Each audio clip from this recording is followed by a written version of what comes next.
Siemka, ja jestem Adacho i jeśli kliknęliście w ten film z myślą, że będziecie patrzeć jak z tłustymi palcami sięgam do kubełka pełnego oblanych sosem Hot Wingsów i będę wam mówił jakie to jest dobre albo niedobre, to muszę was zawieść, to nie jest kanał z mukbangiem albo z jakimiś kulinarnymi...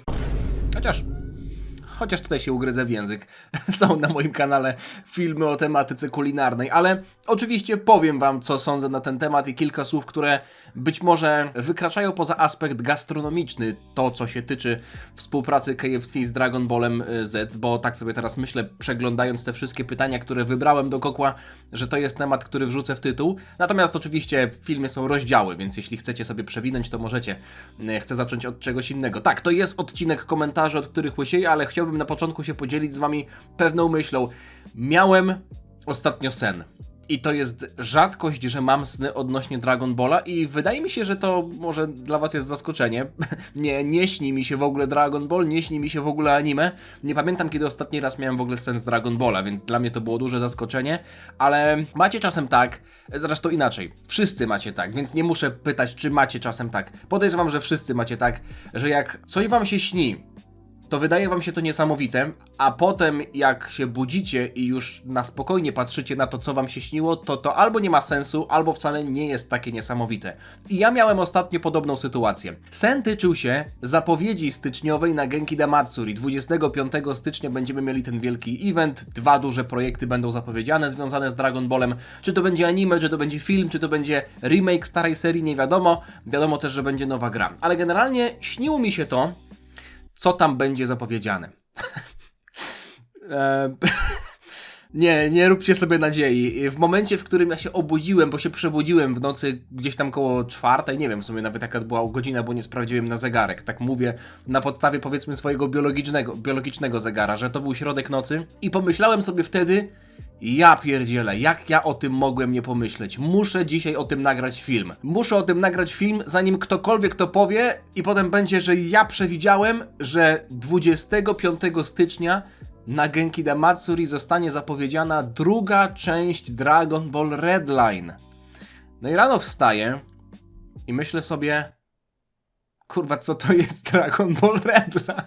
Czy to może kwestia tego, że ostatnio tragizowałem nad tym, że w 2015 roku, jak grałem z kolegami w CSGO, to kupiłem skina do AK-47 Redline, Field Tested, a teraz się okazuje, że one kosztują po 150 zł, a ja wtedy go sprzedałem za 5 zł.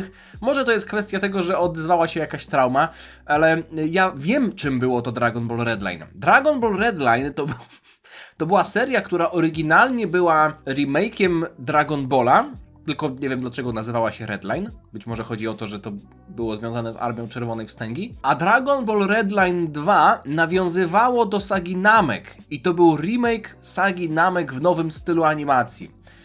Mam nadzieję, że mylę się, że to nie był sen proroczy. Ale żeby nie było tak, że zaczynamy tylko wielkim rozczarowaniem, a w zasadzie nawet 2, jeśli ktoś faktycznie myślał, że będę tutaj jadł przy was KFC, wytłumaczę wam dlaczego nie będę jadł tutaj tego przy was, to mam jeszcze dobrą informację. Jakiś czas temu, w zeszłym miesiącu, wrzuciłem wam odcinek co by było gdyby Vegito nigdy się nie rozdzielił w sadze Majin Buu. Opowiadałem wam o historii, którą wymyśliłem, Vegito kontra Beerus. Tak się składa, że na moim kanale jest już wrzucona część 2, niedługo zobaczycie ją wszyscy, więc oficjalnie Vegito Balls jest kontynuowany, a my przechodzimy do komentarzy. Tobis4113. Twoje filmy poprawiają humor i umilają czas oczekiwania w szpitalu na operację. Co do pytania, mam nadzieję, że już po wszystkim, chociaż 3 dni temu komentarz no to nie jest aż tak dawno. Znając służbę zdrowia, to operacja może być dopiero za tydzień, ale generalnie wszystkiego dobrego życzę. Mam nadzieję, że już jest po wszystkim. Często zdarza mi się oglądać stare odcinki do snu. Często też przy nich zasypiam i przez noc leci ich sporo. Zawsze mnie zastanawia, jak to wygląda w kwestii zarabiania na filmach z powiedzmy 22 roku. Tobis41 jest osobą, która autentycznie sprawia,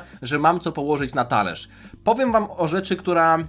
Myślę, że jak ktoś jest zaznajomiony w tym temacie, to może go nie zaskoczy aż tak bardzo, ale to też zależy od typu kontentu, który dany kanał wrzuca. W moim przypadku jest tak, że jak weźmiecie zarobki z jednego dnia, jak jest jakiś dobry film wrzucony tego dnia, to czasem jest tak, że 50% zarobków z tego dnia to jest ten nowy film. Ale bywa tak, że na przykład 20% zarobków z określonego dnia to jest film wrzucony tego dnia, a 80% tej kwoty zarabiają filmy stare.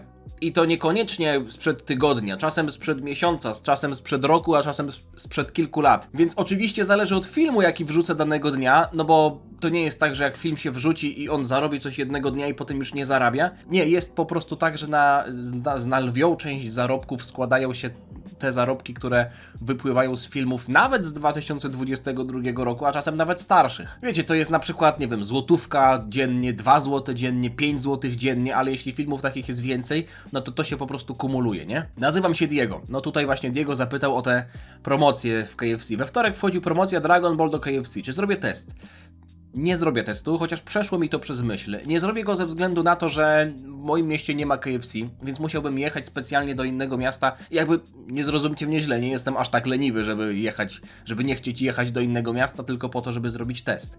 Ale pomyślałem, że chciałbym zrobić ten test w domu, w dobrych warunkach, a musiałbym to potem przewieźć i to już byłoby zimne. Nie chciałbym tego nagrywać tam w restauracji. Mógłbym oczywiście to nagrać w aucie, ale jakość tego filmu mam wrażenie, że po prostu byłaby niezadowalająca. I to jest być może dla niektórych wymówka, dla mnie to jest prawdziwy powód, dla którego nie chciałbym robić czegoś takiego na kolanie. Mógłbym oczywiście to zjeść, a potem wam o tym opowiedzieć, ale mogę wam w sumie opowiedzieć teraz, bo wiem, co jest w tym zestawie, zresztą wy też wiecie, mogę nawet wam tutaj wrzucić kilka zdjęć, na zakolach nawet już niektórzy wrzucali zdjęcia. I oczywiście jeszcze ważna sprawa, nikt nie sponsoruje tego filmu, tym bardziej nie sponsoruje go KFC, także ja powiem wam to, co naprawdę myślę, a nie to, co zapłacili mi, żebym powiedział. Z tego, co widziałem, to można wziąć kubełek ze stripsami albo wingsami, czyli kawałkiem kurczaka, który powiedzmy nie ma kości w środku i tymi skrzydełkami, które mają kość w środku i są nieco bardziej ostre. Tylko że to jest polane sosem teriyaki i jeszcze posypane sezamem.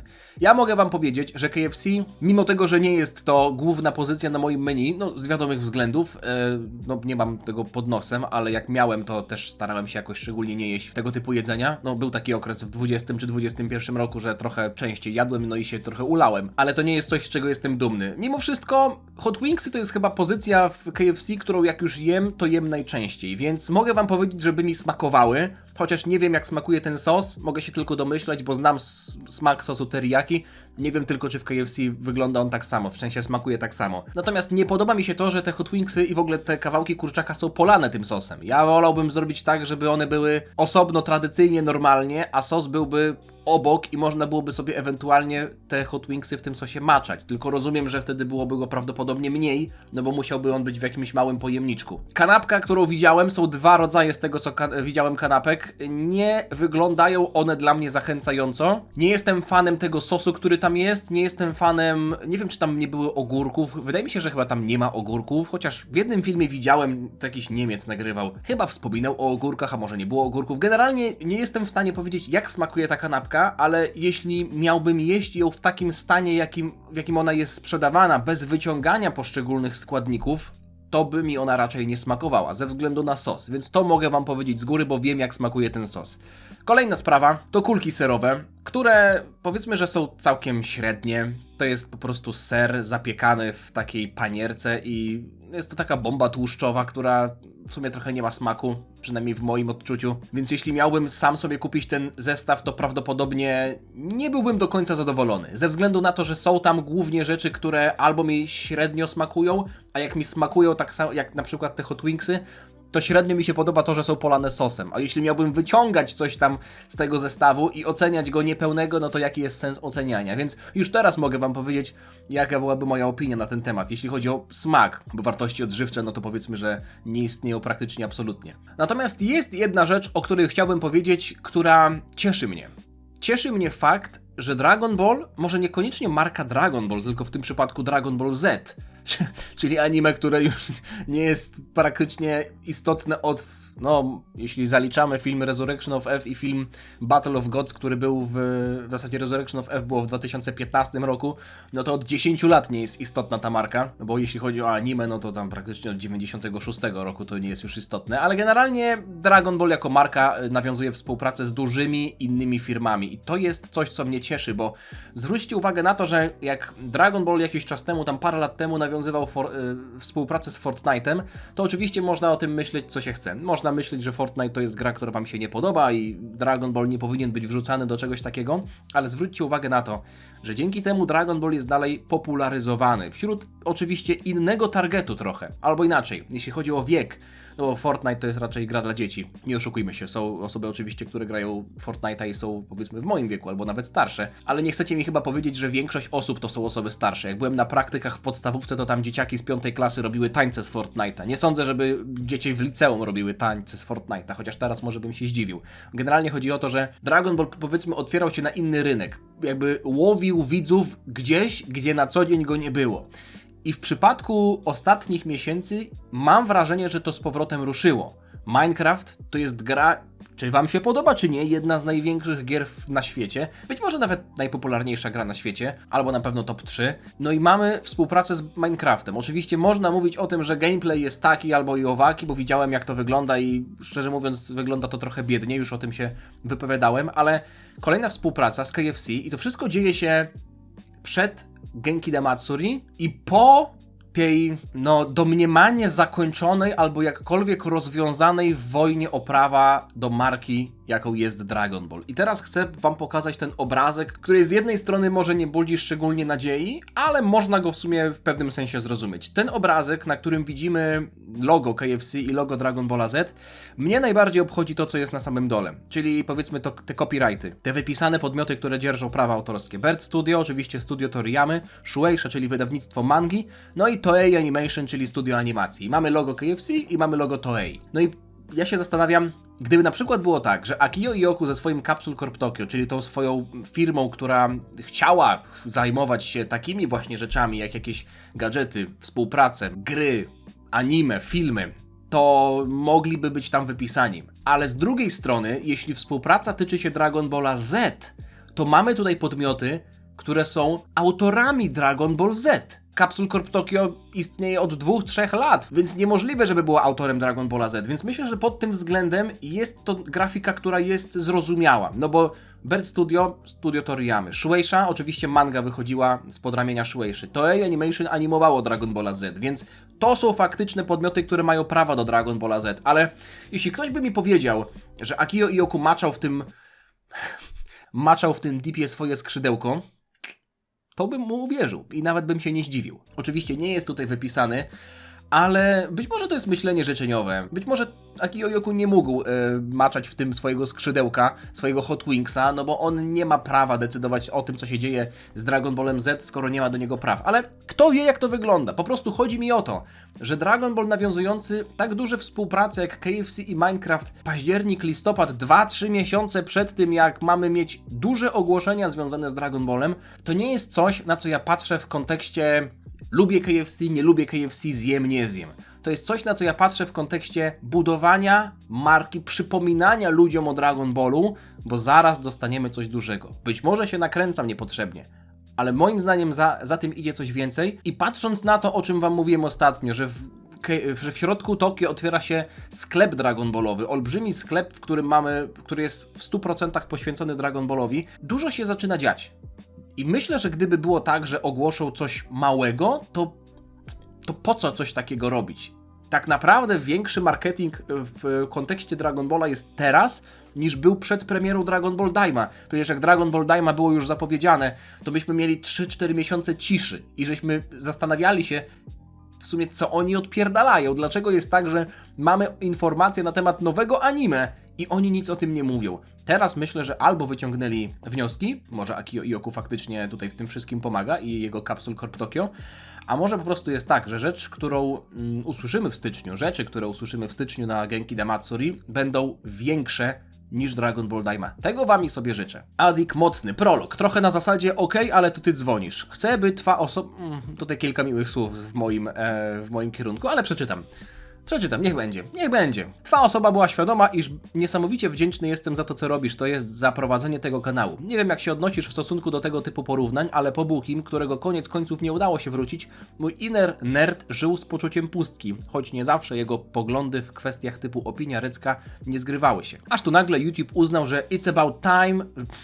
żeby upchnąć cię do mnie na główną. Może Uguay serio dobrze nawidą, że nic się nie dzieje przypadkiem. Nie mam problemu z takimi porównaniami. Cieszę się, że mogę jakkolwiek zaspokoić wasze potrzeby. Już kiedyś tak mówiłem, jak tak pisaliście dzisiaj podtrzymuję te słowa. Ale odnośnie tego, co napisałeś na samym końcu, bo jest jeszcze jedno pytanie dotyczące się PGA, czy się wybieram na przyszłoroczne PGA. To w sumie mogę powiedzieć, że nie wiem, ale chciałbym się w końcu wybrać na jakiś konwent, tylko że zawsze mówię, że może się wybiorę, a potem albo coś wypada, albo mówię, że jednak mam robotę. Ja jestem trochę chyba przykuty do biurka, bo dobrze byłoby czasami sobie zrobić wolne, ale ja cały czas myślę o nagrywaniu filmów. Może to zakrawa trochę o taki pracoholizm, ale to jest tak uzależniająca przyjemność, że nie chcę wyjeżdżać na przykład na 2 dni, bo myślę sobie, co mógłbym w tym czasie nagrać. Ale okej, prawdopodobnie tak czy siak się wybiorę, bo jest jeszcze jedna rzecz, którą planujemy, ale tutaj nie będę zdradzał. Generalnie, odnośnie tego, co napisałeś o tym, że YouTube upchnął na główną. Nie wiem, co YouTube odpierdala, ale dużo osób narzeka, że jest coraz więcej reklam na YouTubie. Jakby to, w jaki sposób się one wyświetlają, ja tego nie mogę kontrolować. To, czy YouTube wam wyświetli reklamę, która może być przewinięta, czy może nie być przewinięta, ja o tym nie decyduję. Natomiast jest jeszcze jedna rzecz, albo nawet nie jedna rzecz, która mnie denerwuje. Czasem jest tak, że jak się wchodzi na YouTube'a na telefonie i to jest jakby pierwsze wejście na YouTube'a, to nie jest tak, że aplikacja gdzieś tam chodziła w tle, to zamiast wyświetlić stronę główną albo stronę subskrypcję, to wyświetla się strona Shorts, ta zakładka Shorts i od razu leci mi jakiś Shorts. Dosłownie jakbym wchodził na jakiegoś durnego TikToka. Na telefonie nie jestem w stanie tego wyłączyć, ale zainstalowałem sobie pewien skrypt na komputerze, który blokuje mi totalnie shortsy. Nawet nie wyświetlają mi się shortsy na moim kanale. Nie mam zakładki shortsów, nie wyświetlają się one na głównej, zdecydowanie lepiej się wtedy żyje, chociaż i tak jest jeszcze jedna rzecz, która mnie totalnie zdziwiła. Nie wiem, czy to jest błąd. Wydaje mi się, że YouTube, znając YouTube'a, to nie jest błąd. Po lewej stronie strony głównej YouTube'a zawsze były tam napisy główna, subskrypcje, coś tam jeszcze na czasie, czy coś tam jeszcze, nie pamiętam dokładnie, jakie tam były opcje, bo interesowała mnie tylko główna i subskrypcje. No i teraz została tylko główna. I ja ostatnio tak myślę sobie, chciałbym zobaczyć, co wrzuciły kanały, które subskrybuję. No bo umówmy się, że jak wchodzę na YouTube'a, to raczej po to, żeby obejrzeć kanały, które subskrybuję, jak sama nazwa wskazuje, a nie mam takiej opcji. I szukałem tej opcji i się okazało, że muszę kliknąć w guzik subskrypcje, który jest przypisany jakby jako taki tytuł pod tymi kanałami wypisanymi, które subskrybuję. Więc teraz podejrzewam, że jak ktoś subskrybuje mój kanał, a YouTube nie będzie go polecał na głównej, to tym bardziej nie będzie mógł go oglądać. To jest dla mnie totalnie bez sensu, bo YouTube do tej pory było tak, że wyświetlał częściej filmy kanałów, których nie oglądam, niż kanałów, które subskrybuję. Teraz nawet usunął tradycyjny guzik subskrypcji, być może za jakiś czas w ogóle usunie subskrypcję i będziemy musieli oglądać tylko to, co YouTube nam każe oglądać. Więc oczywiście, jak ktoś chce, to zawsze może wpisać w wyszukiwarkę Adacho i mnie znajdzie, ale internet czasem działa tak, że niestety, że jak się wchodzi po coś, ale coś innego odwróci uwagę, to ten cel pierwotny jest zapominany i często jest tak, że ja też tak mam, biję się tutaj w pierś, ale chciałbym po prostu, żebyście pamiętali, że ja też wrzucam filmy, codziennie wrzucam filmy, a YouTube za jakiś czas to po prostu chyba mnie usunie, albo w ogóle nie tylko mnie, no to nie jest tylko mój problem, nie, ale generalnie kanałów, które się subskrybują. Mam nadzieję, że tego nie zrobi, że nie usunie opcji subskrybowania, no bo jest to tak spychane, że aż przykro się na to patrzy. Demonik. Pytanie nasunęło mi się po najnowszym odcinku z rankingiem zwycięstw Yamszy. Chodzi mi o kwestię Puara i to, gdy odciął Goku w Ozaru ogon. Mimo że sam nie jest zbyt ostry jako kot, przyjął właściwości tego, w co się zmienił.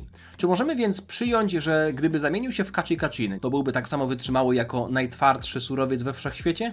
Oczywiście to tylko przykład, ale chodzi mi o inne możliwości przemiany, które dałyby mu niesamowite właściwości, jak na jego niski poziom mocy. I tak, pamiętam przykład Oolonga i jego braku siły mimo mocarnych form, ale w takim razie wygląda to jak dziura fabularna. Niekoniecznie to wygląda jak dziura fabularna z 2 powodów. Pierwszy jest taki, że Oolong nie ukończył przedszkola dla zmiennokształtnych, więc zawsze można byłoby to podciągnąć pod to, że to jest coś, co jest błędem Oolonga. Taka sama sytuacja jak to, że Oolong nie był w stanie się transformować, nie był w stanie być przetransformowany dłużej niż 5 minut. Puar nie miał żadnego ograniczenia czasowego, więc być może w przypadku Puara jest tak, że jest on w stanie przyjąć też jakkolwiek właściwości przedmiotu, w który się przemienia. Mieliśmy też sytuację, kiedy Oolong był bodajże motorówką albo jakimś motorem czy motorówką i Oolong mówił, że on nadal jest tak samo silny albo tak samo słaby w zasadzie, jak był przed przemianą, więc tak, to jest na pewno jedna strona medalu, ale z drugiej strony zwróćcie uwagę na to, że Goku którego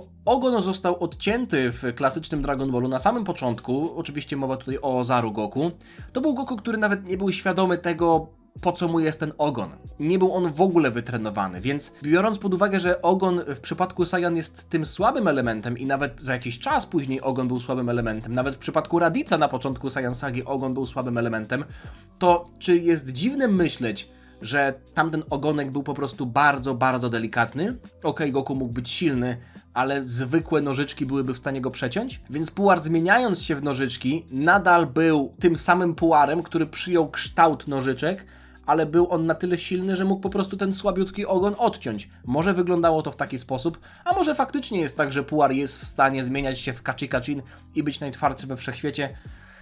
Nie sądzę, bo to by oznaczało, że nasi bohaterowie popełniliby błąd, nie biorąc go chociażby na turniej mocy. Puar mógłby na przykład zmienić się w wirusa serca i wejść do Jirena. Maciej Balicki, pytanie do Koku. W Dragon Ball Super jest ogrom rzeczy, które bardzo psują mi odbiór tej serii. Jedną z nich jest to, że genialny żółw od czapy nagle stał się dużo silniejszy i brał udział w turnieju mocy. Stąd ta moja rozkmina. Czy cokolwiek na przestrzeni wydarzeń z Dragon Balla Z mogłoby wskazywać, że Roshi staje się silniejszy mimo braku jego aktywnego udziału w walkach? Teoretycznie, skoro moc bojowa w dużej mierze zależy od ki, a nie siły mięśni, to taki mistrz Roshi mógł poprzez sam fakt obserwacji bytów miliony razy silniejszych od niego, analizy zachowań, struktury ki, także tego, w jaki sposób moc naszych wojowników przerastała w czasie, zrobić swoistą inżynierię wsteczną tego, jak to wszystko działa i praktykować trening mentalny, który finalnie mógłby być dopełnieniem całego tego fizycznego treningu, który przez całe swoje życie przeszedł. Ta myśl na samym końcu to jest jakaś poszlaka, no bo zwróćcie uwagę na to, jak Gohan i Krillin trenowali podczas podróży na Namek. Oni siedzieli naprzeciwko siebie i wyobrażali sobie, że ze sobą walczą. Piccolo przez długi czas w Dragon Ball Z był widziany jako gość, który po prostu siedzi i medytuje.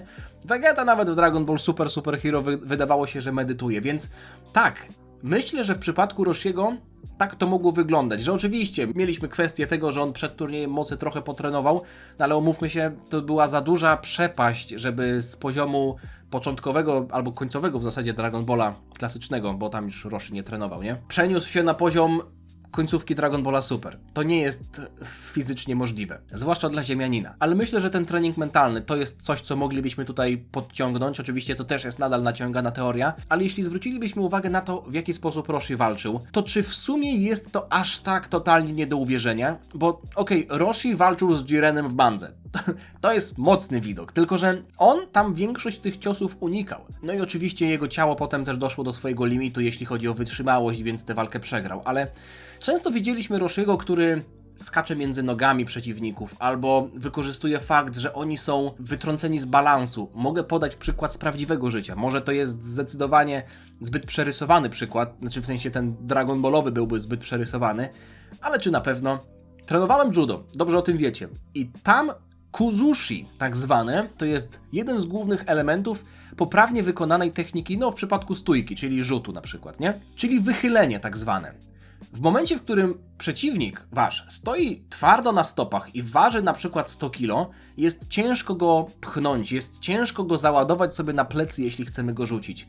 Ale jeśli wychylimy go, czyli wykonamy to tak zwane kuzushi i gość będzie przechylony i będzie stał na palcach, to będzie znacznie łatwiej go wytrącić z równowagi. Oczywiście on nadal będzie ważył 100 kg, ale żeby wytrącić z równowagi, nie będziemy potrzebować takiej samej siły, jak gdyby on stał twardo na stopach. No a w przypadku turnieju mocy, wytrącenie kogoś z równowagi i wywalenie go za arenę, to już było zwycięstwo. Nie trzeba było być od niego silniejszym, cięższym, czy nie trzeba było go brać na swoje plecy i go wyrzucać. Po prostu trzeba było go w dobrym momencie na przykład popchnąć albo podciąć mu, nie wiem, stopę, no nie? Więc w ten sposób bym trochę usprawiedliwił pozycję Roshiego na turnieju mocy. No i tutaj też musimy dorzucić jego niesamowite techniki. Niektórzy nawet by obrócili to na plus, no bo zobaczcie, poziomy mocy nie są aż tak istotne. Wróciliśmy do tradycyjnych sztuk walki. Nie liczy się tylko siła, ale też pomyślunek i technika. No i jakimś sensie jest to plus, nie? Wędkarska zacina. Pytanie do Goku. Skoro mówiłeś, że można się pytać chyba o wszystko, nie tylko o Dragon Balla, to jak oceniasz losowanie baraży i nasze szanse z Albanią i potencjalnie Ukrainą lub Szwecją? Ja bardzo się ucieszyłem, jak zobaczyłem te baraże, w sensie losowanie, i tak sobie pomyślałem, że jeśli ja się tak emocjonowałem, bo bardzo się emocjonowałem przy losowaniu tego pierwszego rywala, Włochy, Turcja, Dania bodajże i Ukraina, i bardzo chciałem, żeby to była Ukraina, no bo to jest oczywiście najsłabsza drużyna spośród tych czterech, więc bardzo się ucieszyłem i wtedy sobie uświadomiłem, że jeśli ja się tak ekscytuję losowaniem Polski w barażach, to naprawdę byłoby przykro, gdybyśmy nie zobaczyli jej na Mistrzostwach Świata. Bo jaka wielka ekscytacja byłaby po raz kolejny, gdybyśmy mogli śledzić mecze reprezentacji na mundialu. Oczywiście były momenty, w których reprezentacji nie śledziłem aż tak bardzo, albo inaczej, że nie obchodziła mnie ona aż tak bardzo, ale zawsze mecze oglądałem. Teraz być może wraca do mnie pewna wiara, chociaż po meczu z Holandią ta wiara była, a potem nadszedł mecz z Maltą, no ale umówmy się, że to raczej to był mecz o pietruszkę, nie? Więc ja mam bojowe nastawienie, golimy frajerów, Albanię robimy do zera i potem Szwecję albo Ukrainę też jemy do zera, jedziemy na mundial i potem co? A, zapomniałem, że to jest w Ameryce Północnej, czyli to będą mecze w środku nocy. Wuja Babi, siema, pytanie do Kukuryku. Gdy Babidi opanował Vegetę, ten w pewien sposób stał się silniejszy. Żółtek mu powiedział: dobra, a teraz wyciągnę drzemiącą w tobie moc i sprawię, że przekroczę granicę. Jak wiemy, Dabura też był opanowany, miał znak na czole M. To znaczy, że jego forma bazowa była dużo słabsza i Gohan mógłby sobie z nim bez problemu poradzić? Myślę, że jak na totalnego szefa i władcę w świecie demonów to niezbyt imponujący. Co o tym myślisz? Czy postać ta nie powinna być na tyle silna, żeby poradzić sobie z SSJ-3? Pozdrawiam rodzinkę kotków i miłego dnia dla wszystkich. Nie, dlaczego? Dlaczego? To, że pojawili się w Majin Buu Sadze, to musieli być na poziomie Majin Buu Sagi? Że Dabura bez mocy Babidiego powinien być na poziomie Majin Buu Sagi? Nie. Moim zdaniem jest to akurat fajne, że widzieliśmy Daburę wzmocnionego, bo to, może to będzie dla was zaskoczenie, ale to w pewien sposób usprawiedliwia Dragon Ball Daima. W Dragon Ball Daima usłyszeliśmy, że nikt nie pokonał Tamagamich. Nawet Dabura nie pokonał Tamagamiego 3. I myśmy oglądali walkę, w której Tamagami ledwo co radził sobie, znaczy inaczej, dobrze sobie radził, albo w miarę dobrze sobie radził, z Super Saiyaninem małym Goku, mini Goku, a potem Super Saiyanin 2 mini Goku już go totalnie przytłoczył. I my sobie tak patrzymy na to, i Dabura z nim przegrał? Podczas kiedy ten sam Dabura walczył z Gohanem na poziomie Majin Buu Sagi, który oczywiście był słabszy niż ta wersja Gohana z Cell Sagi, ale to nadal jakby był słaby poziom, nie? No tak, gdyby nie to, o czym napisał tutaj wuja Babi. Gohan walczył ze wzmocnioną wersją Dabury, a z Tamagamim przegrała zwyczajna wersja Dabury. Ta bez dodatkowej mocy od Babidiego. Więc fakt, że Dabura przegrał z Tamagamim numer 3 jest jak najbardziej zrozumiały dzięki temu. Natka, cześć Adacho, cześć. Nie uważasz, że strata przez Goku formy Super Saiyan God w filmie z wirusem, a następnie wchłonięcie przez niego boskiej ki będąc w zwykłym SSJ nie jest już częścią loru, a przynajmniej mangowego? Celowo nie używam słowa kanon. W końcu dosłownie w następnym filmie dowiadujemy się, że połączenie boskiej ki i SSJ daje nam Super Saiyanina Blue. W mandze, gdy Goku traci God, wraca od razu do swojej formy bazowej i walka się kończy. Oczywiście mangowa wersja tej sagi jest mocno okrojona, żeby nie powtarzać generalnej historii, którą znaliśmy już z dwóch wersji filmowych i anime. Jednak znalazło się tam miejsce dla paru scen gagowych, a na scenę z wchłonięciem boskiej ki już nie. Nawet układ paneli nie daje możliwości upchnięcia w tamtym momencie żadnych dodatkowych scen. Oczywiście można się domyśleć, że na plakacie do filmu, na którym Goku ściera się z wirusem, najprawdopodobniej chodzi o to, że jest on właśnie w formie z wchłoniętą boską ki. Strona fandomu Dragon Balla nazywa ją Super Saiyan God Power. Ale wtedy po prostu jeszcze nikt pewnie nie myślał o Blue, a sam plakat pokazano zanim poznaliśmy tę formę i myślało się, że jest to zwykły SSJ. Pozdrawiam. Pozdrawiam, dobre pytanie. Myślę, że tutaj moglibyśmy sobie, albo nawet musimy sobie dopisać pewną historię, pewne wytłumaczenie tej całej sytuacji. Bo tak, Goku osiągnął Goda przez rytuał i potem tę formę miał. Vegeta, nie licząc wersji z Kakarota z gry, osiągnął tę formę przez trening. Nie wiemy, czy Goku podczas treningu na planecie Virusa był w stanie włączać tę formę, mówię o formie God, pomimo tego, że jakby ją stracił, no ale wcześniej ją miał, no bo przeszedł rytuał. Czy mógł ją włączać wcześniej przed Vegetą? Czy to było tak, że obaj startowali od zera. Ja lubię sobie myśleć o tym w taki sposób, że ten Super Saiyanin zwykły, który walczył z Beerusem i który był tak bardzo silny jak niby ta forma God, to był jeden jednorazowy przypadek. Ze względu na to, że Goku osiągnął formę God poprzez rytuał, czyli energię dali mu inni bohaterowie, powiedzmy, że ta jego bateria boskiej ki została naładowana do pełni. I w momencie, w którym on walczył, ta jego boska ki spadała. Naturalnie się wyczerpywała podczas walki ze względu na używanie jej w walce, ale też ze względu na to, że Goku może nie był w stanie jej jakoś efektywnie w swoim ciele zatrzymać. Więc ta energia spadała.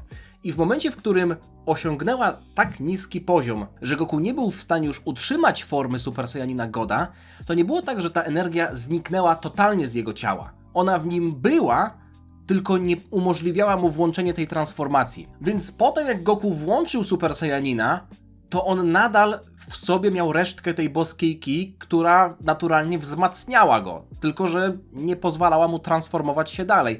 No i w momencie, w którym ta, powiedzmy, bateryjka się wyczerpała i Goku nie miał w swoim ciele boskiej ki, włączając wtedy już Super Saiyanina, był zwykłym Super Saiyaninem, bez żadnego pokładu boskiej ki. Te musiał nauczyć się w swoim ciele budzić, wytwarzać. Nikt mu jej nie dał poprzez rytuał, więc wtedy już to wyglądało tak, że tak samo jak Vegeta musiał trenować. Myślę, że można byłoby na to spojrzeć w taki sposób. Nie mówię, że tak było, ale niech będzie. W sumie a propos pytania z jajkiem. Skoro ludzie w tym Chi-Chi zostali zamienieni w jedzenie, co się stało z ich duszami? Koniec końców ciężko mi sobie wyobrazić jedzenie z ludzką duszą, ale chwilę później widzimy Vegito zamienionego w cukierka, który się porusza i tym podobne. Ale inny tego nie potrafił, co skłania mnie do wniosku, że był na tyle potężny, że przeciwstawił się tej części magii, a ludzie słabsi od razu po zmianie w jedzenie trafiali do zaświatów, przez co mogli być wskrzeszeni. PS, gdyby tak nie było, ludzie, których Buu zjadł, nie zostaliby nigdy wskrzeszeni, bo byli przecież przez niego zaabsorbowani, a nie zabici. Sam sobie odpowiedziałeś, End. Widzę, że tutaj jesteś samowystarczalny. Tak, Vegito był na tyle silny, że był w stanie przeciwstawić się tej magii Buu, natomiast inni bohaterowie jak tracili ciało, no to ich dusze nie miały gdzie się podzieć, więc można to było uznać, że po prostu zostali zabici. Ja wiem, że to jest kolejne wytłumaczenie pokroju i jest ktoś tak silny, że ta technika na niego nie działa, bo to jest w sumie podobny przykład jak Goku kontra Hit. Hit zatrzymywał czas, mówię o wersji anime, ale w momencie, w którym Goku włączał Kaiokena i Blue, to ta technika już na niego nie działała. To zatrzymujemy czas, czy nie zatrzymujemy czasu? To było trochę bez sensu. No ale okej, umówmy się, że tak to wyglądało, to nawet nie jest kwestia domysłu. Vegito był w stanie się poruszać w ciele cukierka i nie został zabity. Adam Potrykus, pytanie do Goku. Wsadzę Namek, jak wskrzesili Piccolo i przenieśli go na Namek, nie podając gdzie dokładnie, wtedy Piccolo 10 odcinków leciał, by pomóc na Namek. Dlaczego jak wskrzesili Yamszę po Namek, to od razu wylądował w stawie u Bulmy? O co tu kaman? Pozdrawiam.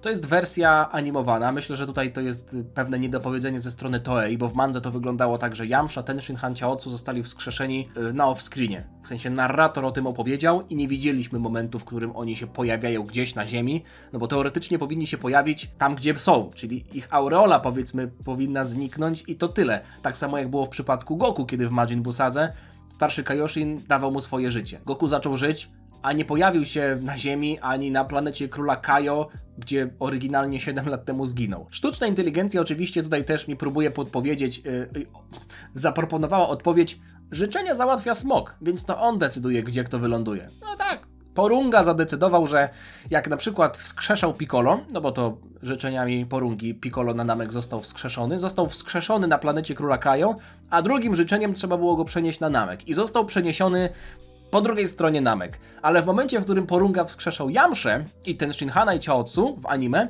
to zrobił tak, że Chaotsu pojawił się na chodniku, a Yamcha pojawił się też koło nich, ale w stawie, bo Porunga je Yamszę i nie ma w ogóle do niego żadnego szacunku. Zrobił sobie z niego żart. No nie, no to już jest kwestia gagowej sceny, nie ma co tutaj tego rozpamiętywać, bo to jest inwencja twórcza, powiedzmy, Toei Animation. Shredzie, pytanie do Goku. Czy Piccolo może się zmniejszać? Chodzi o tę technikę gigantyzacji. To jest dość ciekawa myśl, bo jeśli spojrzymy na Daizenshu, czyli jeden z tych przewodników, które lata temu pojawiały się, jest tam taki słownik, bardzo duży słownik techniki transformacji. I tam ta technika jest opisana w taki sposób. Technika, która wykorzystuje umiejętności swojej rasy. Jest w stanie skoncentrować nerwy, w sensie Piccolo, użytkownik, jest w stanie skoncentrować nerwy w całym swoim ciele orzeźwiając komórki w swoim ciele. Kiedy staje się, kiedy staje się potężne, to krzyczy, bo go boli. No to akurat nie jest istotne. Ale mamy tutaj informacje odnośnie tego, że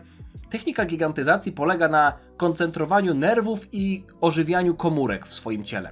Czyli można się domyślić, że jest to swego rodzaju cecha nameczan. Zwłaszcza biorąc pod uwagę, że jest tutaj na początku napisane wykorzystując umiejętności swojej rasy. Czyli nameczanie, Lord Slug też się zwiększał i tak dalej. Czyli nameczanie po prostu są w stanie zrobić taki trik.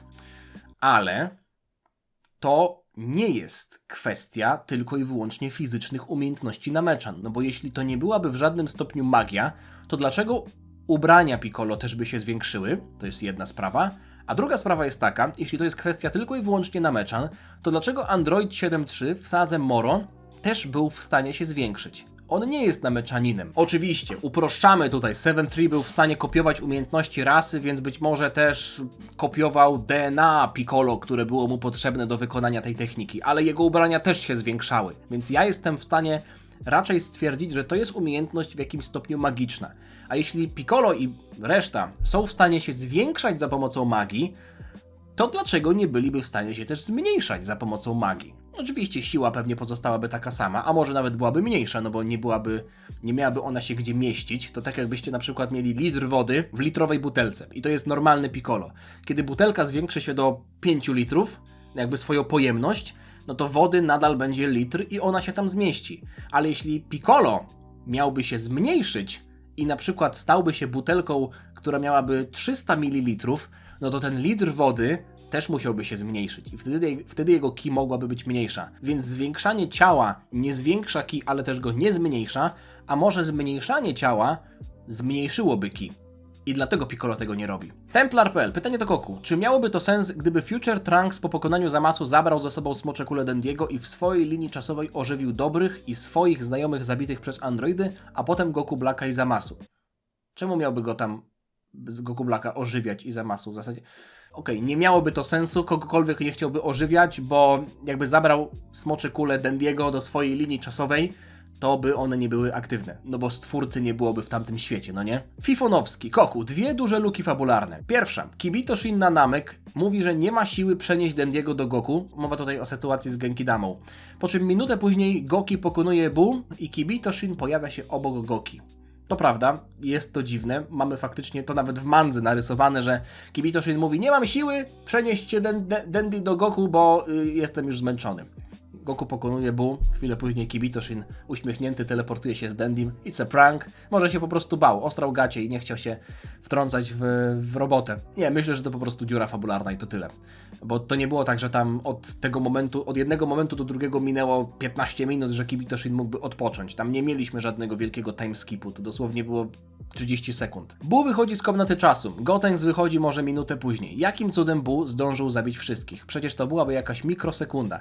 Jest w internecie taki fajny kalkulator, który pokazuje, ile czasu na zewnątrz, to ile czasu, albo w drugą stronę, ile czasu w normalnym świecie, to ile czasu byłoby w komnacie do high czasu. Taki konwerter czasu. I jeśli założylibyśmy, że Piccolo i Gotenks próbowali wyjść z komnaty do high czasu za pomocą tego krzyku i otworzenia portalu 10 minut, to by oznaczało, że Buu miał dosłownie nieco ponad 1,5 sekundy na wyjście, zabicie wszystkich i gdzieś tam ucieczkę, no nie? Biorąc pod uwagę, że to raczej nie trwało 10 minut, to też można uznać za swego rodzaju dziurę fabularną albo za pewne niedopowiedzenie. Shin prawie umiera podczas walki z grubym Buu. W tym czasie ani Whis, ani Beerus się nie zainteresują. Beerus spał, Whis nie może się mieszać. To akurat jest zrozumiałe. Poza tym nie jest powiedziane, że oni muszą wiedzieć, co się dzieje z Shinem, nie? Nie mają na niego monitoringu. Alpro Zero. Pytanie do Goku. Cześć Adacho. Cześć. Chciałem zapytać, czy uważasz, że Toei Animation czasem niepotrzebnie niszczy reputację niektórych postaci? Ostatnio zacząłem się w to bardziej wgłębiać i wydaje mi się, że to ciekawy temat do omówienia. Najlepszym przykładem dla mnie jest Chi-Chi.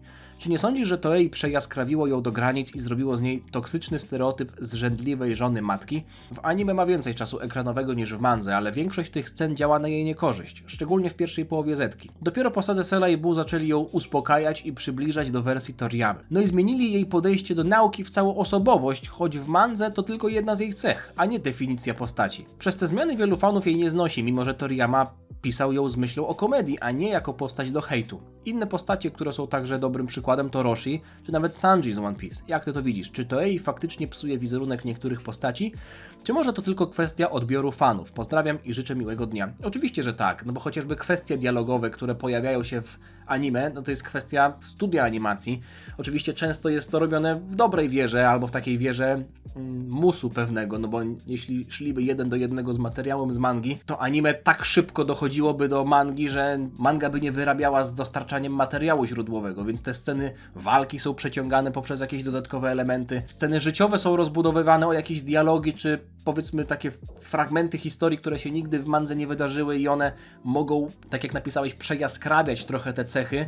Myślę, że to też wynika z tego, że Toei, bazując na tym, jaka jest Chichi w mandze Toriyamy, nie chciało do końca dawać jej nowych cech. Czyli jeśli by się okazało, że Chichi zachowuje się zupełnie jakoś inaczej niż zachowywała się w mandze, to byłoby to już pójście o krok za daleko, z inwencją twórczą. Więc wzięli te cechy Chichi, które one ma w mandze, i zaczęli je powtarzać w różnych innych scenkach, przez co powstało wrażenie, że jest tego za dużo, że jest to przejaskrawione. Myślę, że dobrym przykładem jest Yamcha. Raz z Yamszy się zrobiło żart, albo nawet fandom zaczął robić z Yamszy żart i mamy takie scenki jak Yamcha chociażby trafiający do stawu, to jest inwencja twórcza Toei, o tym przed chwilą mówiliśmy, albo ten odcinek filerowy w Dragon Ball Super, kiedy Yamcha ma tę swoją pozycję, ale niby wygrywa mecz, albo scena z tym, że Yamcha nie jest brany pod uwagę w turnieju mocy i tam przygotowuje sobie jakąś mowę, że na początku odmówi, a potem się zgodzi i wszyscy będą klaskać. No to jest ewidentnie robota Toei, więc zgadzam się z tym. Ta reputacja Yamszy jako mema to jest głównie robota Toei Animation. Myślę, że w przypadku Chichi i jej cech tak samo. Rimuru, hot take. SSJ God jest tak rozchwytywany tylko dlatego, że ma God w nazwie. Jakby to się nazywało Goku Red albo coś w tym stylu, nikt by tej formy nie pamiętał. Redline? Czy my mieliśmy przypadkiem ten sam sen? Przypomniałeś mi o jednej sytuacji, jak kiedyś jeszcze z Marcią pierwszy raz oglądałem Dragon Balla Super, w sensie Marcia pierwszy raz oglądała Super i tam była forma oczywiście God. I Marcia nie mogła zapamiętać nazwy, bo kojarzyło jej się to z kolorem włosów, a nie z tym, że to jest Goku z boską Ki. Więc mówiła na to Red, a potem ja jej mówiłem, że to jest God. I ona to pomieszała i zaczęła na tę formę mówić Rod. Czyli trochę Red, a trochę God, ale Rod przez T na końcu. Po angielsku to jest gnić, to rot, prawda? Gnić, a po niemiecku to jest czerwony, więc totalnie pomieszała to wszystko, ale teraz już wiem. Odnośnie jeszcze jednej rzeczy, God. Myślę, że to jest też kwestia tego, że ta forma się pojawiła i chwilę później została napisana przez formę Blue.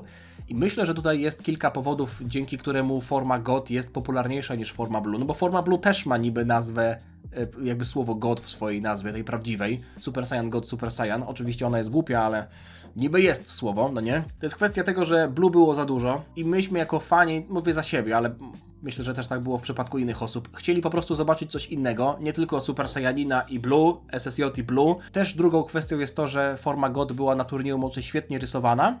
No i też była potem w filmie z Brolim świetnie rysowana, Vegeta miał tę formę po raz pierwszy.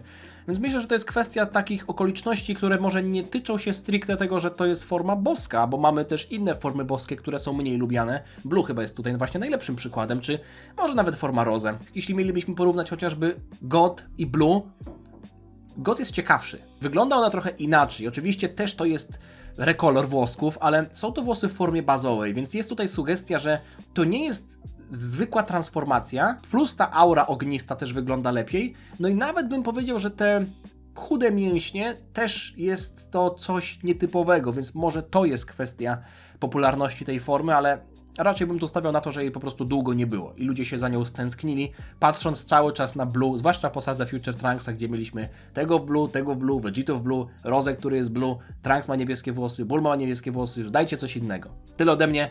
Mam nadzieję, że Wam się podobało. Zostawcie lajka i napiszcie mi w komentarzu, czy może też próbowaliście tego zestawu KFC. Chciałbym, żebyście napisali, jeśli faktycznie macie na ten temat jakieś przemyślenia i oczywiście czekam na Wasze komentarze i pytania, i zapytania, i zażalenia, i inne skargi. Jeśli macie, piszcie, sekcja komentarzy na Was czeka, a póki co miłego dnia Wam życzę.